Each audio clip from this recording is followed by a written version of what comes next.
السلام عليكم ورحمة الله تعالى وبركاته. بالنسبة اللهم صل وسلم على سيدنا محمد وعلى آله وصحبه أجمعين. اليوم غنديرو كيكة الجزر.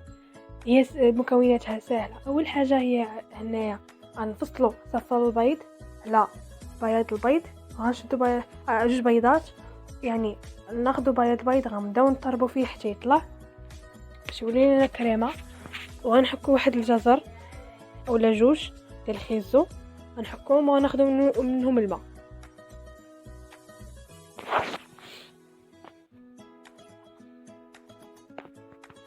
تيولي البيض كريمي.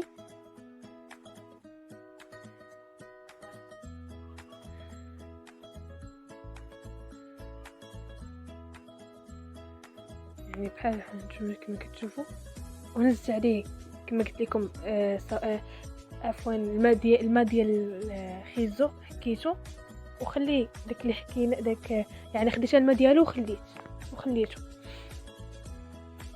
هانتوما كيعطينا لون زوين.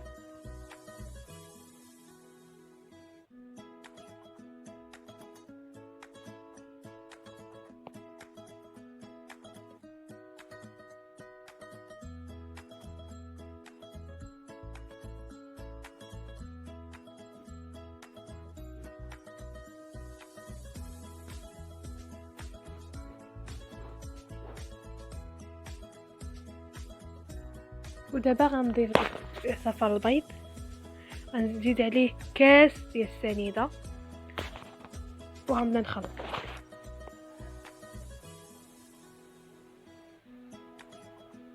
غنضيف عليه هذاك بيض البيض مع الماء ديال الجزر، يعني البيض اللي طلعنا، وغنضيف عليه كذلك الخيزو.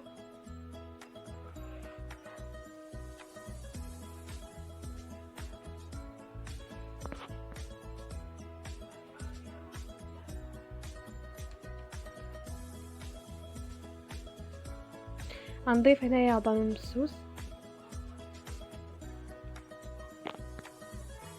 وكاس ديال الزيت اولا ربع كاس. درت كاس، وغندير جوج خمارات،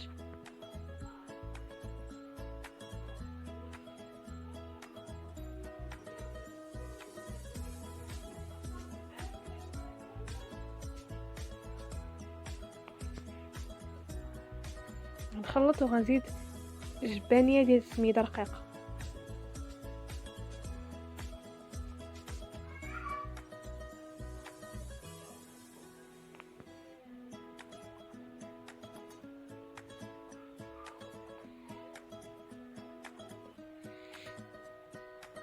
تقريبا يعني جبانيه غتقدكم، حيت اصلا زدنا خيزو محكوك، يعني تقلينا العجينه. انا جبت المول دهنته بشويه الزبده،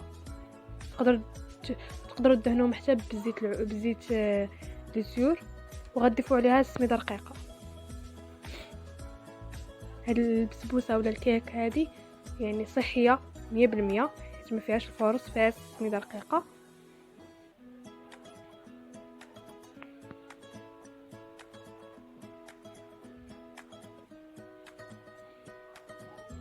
هنا غنضيف العجينه،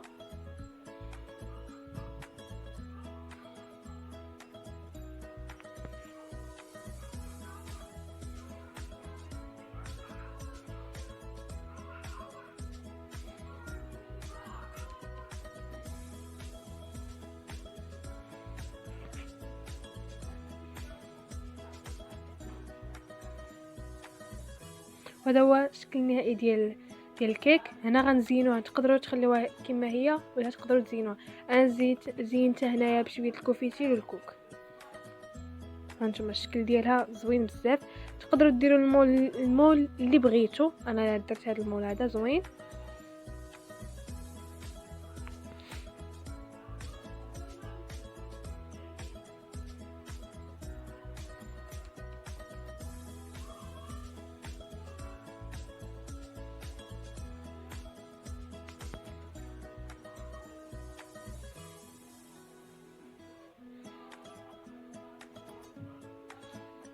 هانتوما كتشوفوا كي كتجي هشيشه بزاف، صراحه زوينه بزاف. هانتوما كي كتجيو، وما تنساوش ديروا لايك وتشاركوا بالقناه.